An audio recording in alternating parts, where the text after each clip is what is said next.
دوم، آیا اگر انسانی که ابوبکر و عمر را دشنام دهد حکم او چیست؟ آیا وی کافر است یا گناه کبیره است؟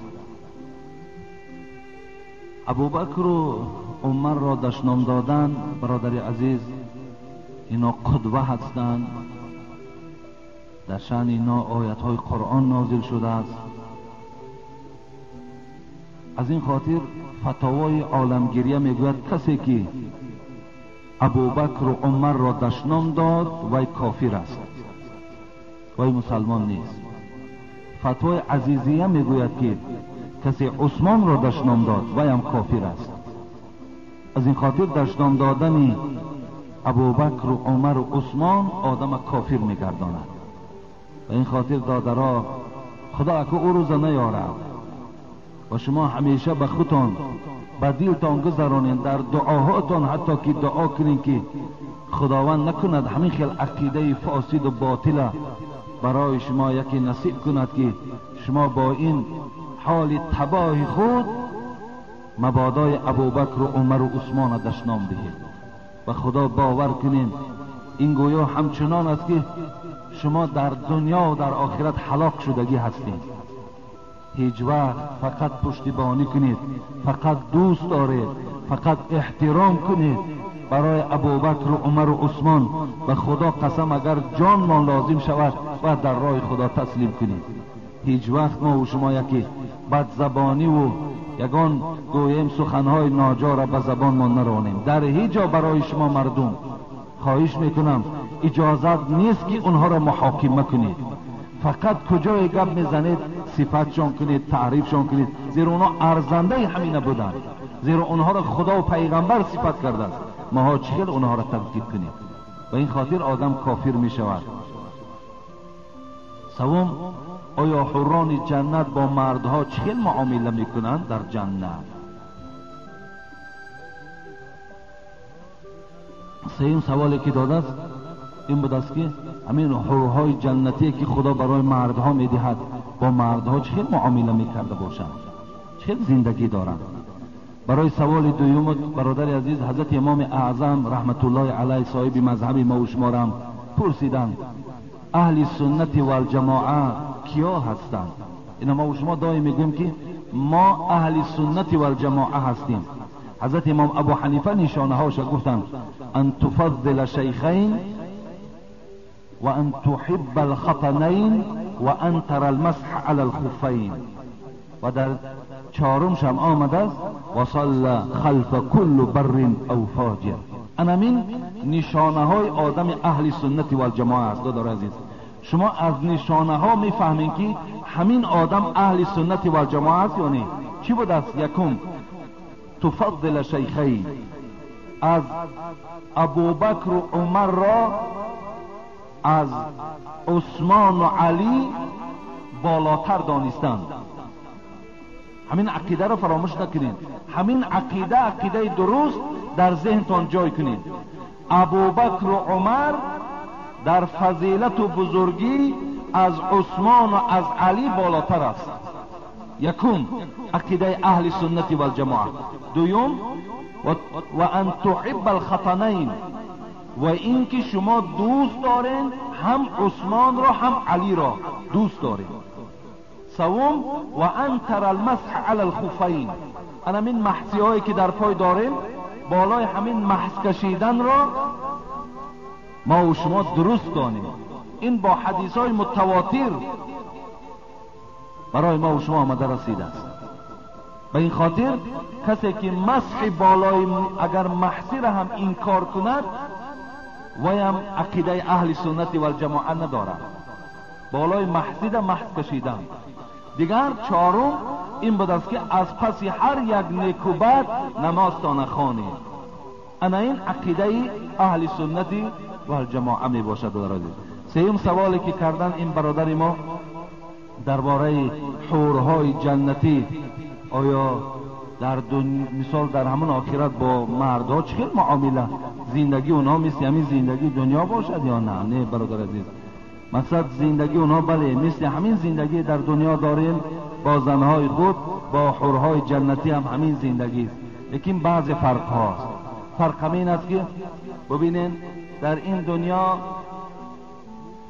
ما و شما از یک زن زیاد گرفتن نمیتونیم. اگر دو زن گیری ملامتت میکنن. حتی آدمایی که صاحب قدرت دو زنم که گیرن ممکن که در راست اونا گویند که یک باید 2 زنه است 3 زنه است. مقصد با یک چشم تحقیر باید نگاه میکنن. خب حالا که در همین جامعه ما و شما، اکنون من قانون نمیدانم در قانون چگونه آمده است، در جامعه ما و شما که امروز خیلی دخترها مثال در خانه ها هستند، حتی اونا بیچاره راضی هم هستند که صاحب خانه مثال زن دویم سیوم شویم، به خاطری که همون مردهای دسترسی هستند که برای اونا خانه میخرند، برای اونا شرایط مهیا میکنند. این در نزد اسلام یگان گناهی نیست. این یگان گویم که خیانت در اسلام نیست. آنقدر این در همین جمعیت ما و شما هست برادرایی که خواهر و اپاشون زن دویم و سیوم هست، برادرایی که مثال ریزا هستند میگن خدا را شکر مثال آدمی خوب است، میگوید برای خواهرم یا اپم خانه خریده است، فرزندای خوب دارد و دیگر آدمای با انصاف بسیارن در دنیا. و این خاطر در دنیا این فرق از همه حورای جنتی این است که در دنیا به همه یک زن 70 سال 80 سال تا سپری میکنی میگذره میرود، لیکن در جنت خداوند برای هر یک مرد 72 زن 72 حور و 80,000 خدمتگار میدهد. الله اکبر. این بهترین نعمت است، به خدا قسم بهترین نعمت است که برای هر یک مردی که در دنیا عبادت خدا را کرده است 72 حور العین. برای چی میگویم؟ برای چشمای سیاه دارد. رسول اکرم گفت حورها را در جنت دیدم مغز ساق پای اونها از بالای گوشت میتابد، اونقدر زیباست. ببین حتی مالک ابن دینار میگوید از ابتسای من بعد این تحلیل ها برای شما گویم. ببین فرق آن دنیا از این دنیا با چیست؟ خداوند در جنت برای شما 72 حور میدهد. دیگر فرق این است که در این دنیا با این زنها ببین دائم ما و شما جنگ و جنجال داریم، دائم ما و شما گویم کشماکشی ها داریم، دائم ما و شما را استقبال نمیگیرند، دائم ما و شما در راحت مبتلا نیستیم. لیکن با اون حورها این معامله نیست. آن حورها مردها را پرورش میکنند، مردها را به خنده و به چهره خندان استقبال میگیرند، مردها را در آغوش میگیرند. حبیب خدا میگوید شما با حورهای جنتی وقتی که یک بار نزدیک میشوین 70 سال لذت همون نزدیک شدن از وجود شما دور نمیشود. امروز جوانای ما و شما را ببین چی شکایت ها دارند.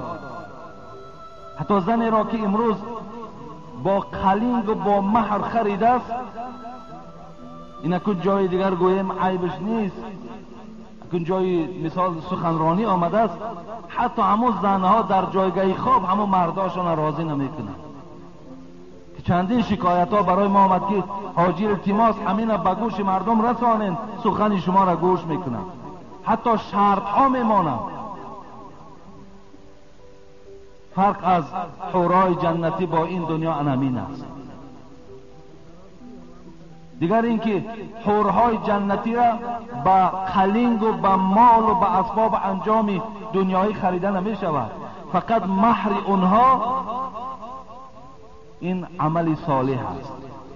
چقدر در دنیا اگر ما و شما عمل صالح را زیاد کنیم همون قدر همون قدر مهریه حورها برای ما و شما تهیه می شود. مالک ابن دینار میگوید بار نگاه کردم میگوید که یک کنیز، یک زن کنیز خیلی خودش را آرا و تارا داده است و اطراف خود باز خدمتگارها دارد و با او روبرو شدم و گفتم ای کنیز قیمتی تو چند است تا که من تو را در نکاح در آرم؟ میگوید کنیز وقتی که دینار میگوید ما را دید، مالکه لقبش دینار بود، وقتی ما را دید که بسیار آدمی به پول و به اسباب و به انجام که هستم، خنده کرد، گفت آخر مرا تو خریده نمیتونی. مالک ابن دینار مطلب و مقصدش دیگر چیز بود. بعداً گفت تو خوجین داری؟ گفت بله خوجین دارم. گفت خوب میشد که من خوجین تو را میدیدم. میگوید این کنیز همراه خدمتگارها مالک ابن دینار را به همون قصر آوردند و از مالک این کنیز پرسید این کنیز تو به چند قیمت میارزد؟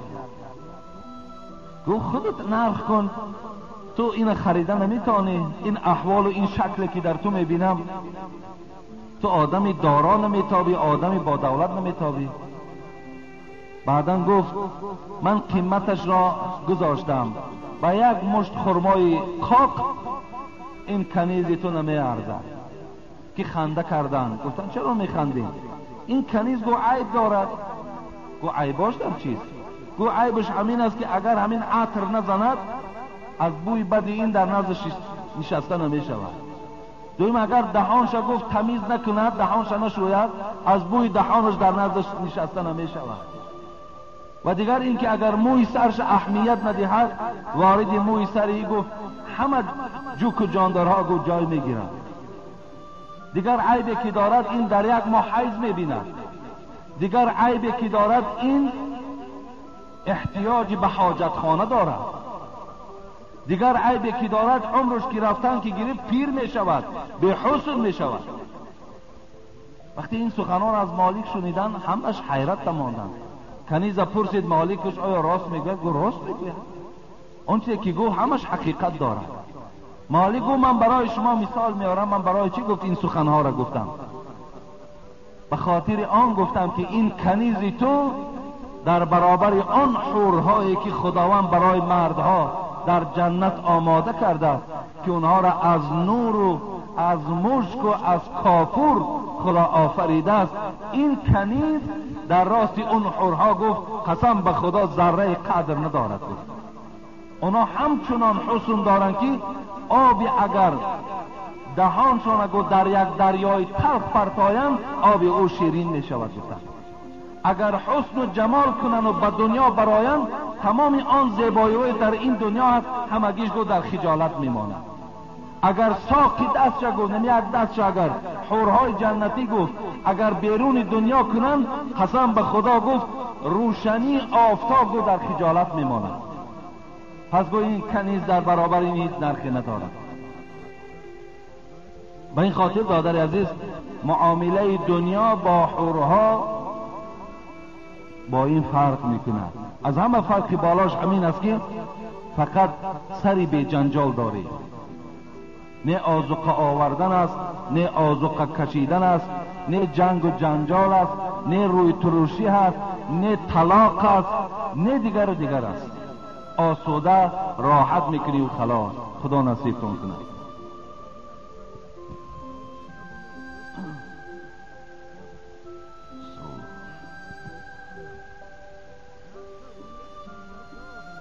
این هفته ای که ما در دوشنبه بودیم، به خاطر یک معرکه هم رفته بودیم و یک برادر خواستم در حقش دعا کنم که خیلی باور کنین در مسجد که خیلی قرضهای مبتلا بودن، قرضهای ما را خدا را شکر قریب 90% شکندن و حتی که دیروزم زنگ زدن که برای آشیانه یکم همین عمارت نو قالین ها روان کردن که مردم در بالای او خوانده و در حق ما دعا کنند. این برادر حاجی عبدالغفار از ناحیه مومن آباد دشت عرعر است که پدرشان ما یک سالهای با همراهی پدرشان هم در حج بودیم. بابای رحمتی حاجی عمر می گفتند خدا رحمت و مغفرت کند. برادرای خوبم دارند چی برادر حاجی رجب علی و چی حاجی داوود و دیگر برادرایی که داشتن که ما یک دو بار مهمان شدگی هستیم، از نان و آبشان هم استفاده بردیم. خداوند این اهل عائله را از همه آفات در حفظ امانش نگه دارد و خداوند این گونه غیرتی که در این برادر بود و برای این مسجد ما و شما کمک کردن، نه اولا برای جان خودشان کردن، برای فایده جان خودشان کردن و دوم این که خدا را شکر این همت خدا برای این برادر نصیب کرده است. همون حدیث رسول اکرم که ما من عبد یصبح فیه الا ملکان ینزلان فیقول احدهما اللهم اعطی منفقا خلفا و یقول الاخر اللهم اعطی ممسکا تلفا. حبیب خدا گفتند دو ملائک هر روز از آسمان ندا میکرده است، آن کسانی که خیر احسان میکنند دعا میکرده است خدایا در عوض خراجات کردگیش باز برای این بنده خود مال نصیب کن. و اون ملائک دیگر اون شخصان دولتدار و مالداری که خیر احسان میکنند دعا میکرده است که خداوند مال و ملکش تلف ده، مال و ملکش از دستش بگیر. از این خاطر ما هم از خداوند خواهان او هستیم که این برادر عمر دراز و تنی صحت و باز هم دولت و سهولتش را زیاده گرداند، فرزنداش توفیق و هدایت نصیب و روزی گرداند. آمین یا رب العالمین. یک سوال آخرون جواب میگیم و همین انشاءالله جمعه آینده اطراف قصه های حضرت علی من برای شما صحبت میکنم. داملا السلام علیکم. سوال دارم، آیا شستن مرده از زنده به چی فرق میکند؟ شستن مرده از زنده به چی فرق میکند؟ من این سوال در کتاب خلاصه الفتوا گفته یافتم که فرقش همین بود است که آدمی مرده مزمزه و استنشاق نداره. مثلا چگونه آدم زنده آب در بینی میگیریم، آب در دهان میگیریم، آدم مرده نداره، فقط مسح بالای دهان و بینی او میکنیم. دوم در فتاوای خلاصه می آید که آدم وقتی جنوب می شود اول دستهاش می شوید، لیکن برای آدم مرده این است که اول روی وی شسته شود. سیوم می گوید مرده را در حالت شستن وقتی وضو می دراریم ما و شما در برابر وضو پایهاش می شوید، لیکن آدم جنوب وقتی که غسل می کند پایها را بعدی آبازی کردن می شوید. چهارم فرق این بود است که آدم مرده را مسح سر نمی کشند و آدم که وقتی در جنابت مبتلا شود می گوید در ظاهر روایت این است که باید موی سرش مسح کشد به خاطر نماز خواندن. این بود است فرق بین یعنی شستن مرده و شستن آدم زنده. لیکن یک چیز فراموش نکنیم برادر عزیز، مرده‌شویی دعا ندارد، مرده‌شویی یگان آیت خوانی ندارد. بسیاری مردم ما در حالت مرده‌شویی آیت قرآن میخوانند گناهگار میشویم. آیت قرآن نزد مرده شستن وجود ندارد برادر عزیز. ببین حتی اطراف در بالای قبرش خواندن آیت اینقدر کشاکش و اینقدر گویم بعضی هاش به خواندن و بعضی هاش به نخواندن رفتن. آیا کجا دیگر بالای مرده عریانی که آیت قرآن میخوانند؟ به این خاطر بالای مرده را شستن در آیت قرآن کلا نخوانید که گناهگار میشوید.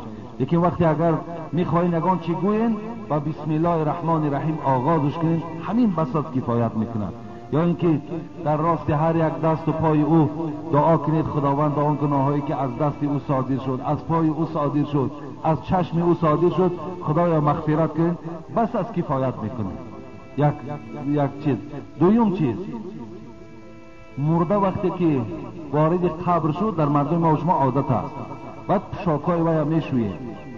همین هم از اسلام نیست. در همین خنوکی نمیدانم برادرها اینجا باشن نباشن، یک برادر از دنیا گذشت تا پلتاهایی که نوند پلتاهاش میشوید. در کجا قاقش میکنی؟ اینقدر مشقت در کجاست؟ برای چی در کار است؟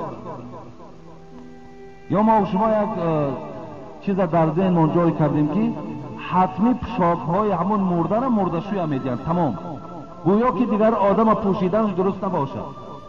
آخه تگ میگذارد، برادر میگذارد، شاکای وای برای شما درست است، همون مردشوی 50 سومای 100 سومای رازیش کنین نمیشه، چردیست که لباسای او را دید بگذار همون لباسا را بچه‌هاش پوشند، زنک باشد دختراش پوشند، دادراش پوشند، او یگان گناه ندارد لباسی او، یا لباسی او را شستن هم شرط ضرور نیست، همون کدامش چرک باشد خواهد شوین برای پوشیدن، خواه صدقش میکنین، خواه خودتان در اولادتان میپوشین، باکی ندارد. این چیزهای بیهوده را در مینه تحتان جای نکنین. بعد دک سفید کنی سر میشود، بعد لباس شویی سر میشود، همه اینا خرافاتن، همه اینا اساس یگان باور کنین، یگان اساسای علمی ندارن. کردینم از اسلام نگوین، فقط گوین که این از پیش خودم میکنم. از اسلام اینا را در اسلام وابستگی نکنید. نه دک سفید کنید، نه دک سیاه کردن است، نه لباس شستن است، هیچ کدام این در کتابهای خدا و پیغمبر وجود ندارد. و این همه اینا مشقت هم. خداوند عاقبت همه ما و شما را بخیر کند و برادرایی که برای ما سوال ارسال کردند و سبب نگاه کردن کتابها شد برای ما، خداوند عمرهاشون را دراز گرداند و در این مسئله های شرعی همه ما و شما را خداوند عمل کننده گرداند. آمین یا رب العالمین. یک برادر از میرپاک اینجا یک مبلغ دادن. یک برادر در این هفته کمکی خوبی برای پرداخت قرض مسجد کردن که الحال در حق شما و شما دعا کردین. در حق اون کسانی که در صندوق خیریه خیر میکنن، خداوند خیر احسانهای این بنده های خود قبول گردانی و تا جمعه آینده خداوند همگیش در حفظ امانت نگه داری. آمین یا رب العالمین. انشاءالله جمعه آینده خدا خواسته باشد من از حیات و فعالیت حضرت علی برای شما حکایه میکنم. اگر خدا برای ما و شما مهلت دهد، حیات نصیب گرداند. و این سوال هایی که باقی مانده است انشاءالله اگر وقتا شد در جمعه ها، وقت نشد باز میکل جمعه های مخصوص برای سوال